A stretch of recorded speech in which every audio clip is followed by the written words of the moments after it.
Can anyone here take this call? They're speaking another language. The voice of the billionaire CEO's assistant cracked like thunder across the lobby of Whitlock Enterprises.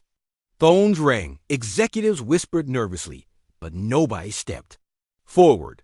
On the other end of the line was their most important client, furious, impatient, and speaking rapid French. A $4 billion contract teetered on the edge of collapse, and then, from the corner of the room, a cleaner quietly lowered her mop. Her name was Grace. Every evening, she slipped in through the side door of the skyscraper, wearing a plain uniform, and pushing her cart of cleaning supplies. She moved between glass walls and marble floors like a shadow, unnoticed by the men and women in suits. To them, she was part of the background, a pair of hands to sweep and polish, never a voice to be heard. But behind her calm silence lay a story none of them knew. Grace had grown up in a small West African village, where opportunities were scarce, but curiosity was abundant. Her father had been a teacher, her mother a merchant, and both had instilled in her a love for learning. By the age of 12, she could already speak 3 languages. By 16, she was translating letters for travelers. Books were her sanctuary, dog-eared dictionaries, borrowed grammar guides, newspapers in French and Spanish. She had once dreamed of becoming a linguist or a diplomat, but life had different plans. When tragedy struck her family, Grace found herself working to survive, leaving her dreams behind. Cleaning skyscrapers was never her passion, but it was how she fed her children, and yet her gift with languages never left her. Now, in that glittering lobby, it was about to change everything. The assistant was pale with panic. They're threatening to pull out of the deal if we can't respond. Does anyone speak French? Executives glanced at one another, shaking their heads. Someone muttered, "Call a translator." Another whispered, "Too late, they'll hang up." The seconds ticked by like a countdown to disaster. Grace took a step forward. I can try," she said softly. The room froze. A few executives laughed under their breath. "The cleaner?" one scoffed.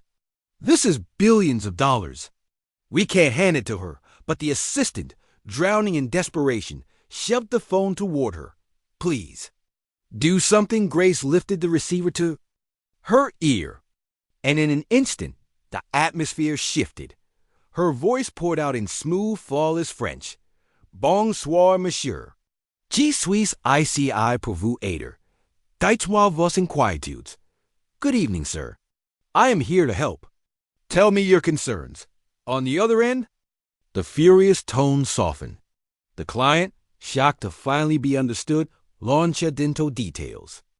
Grace translated seamlessly, switching between French and English, clarifying technical terms, smoothing over misunderstandings.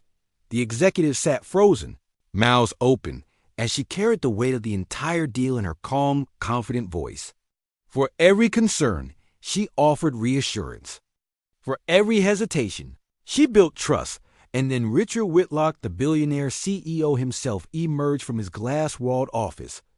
Known as a man of steel, Richard rarely showed surprise.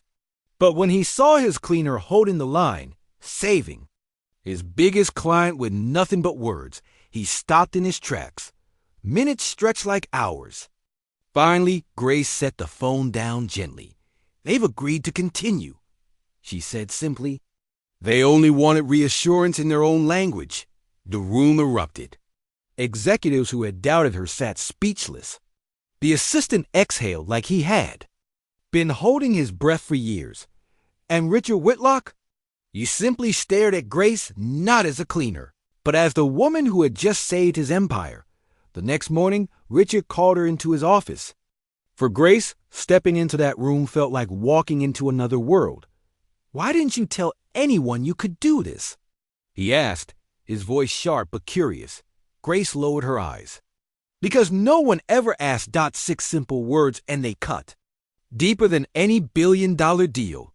In a company of hundreds, she had been invisible. Her mind, her skills, her story, all overlooked because of a uniform.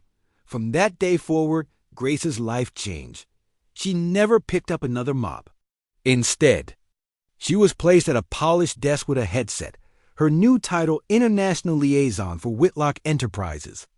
She became the voice that bridged continents, saved contracts, and built new alliances.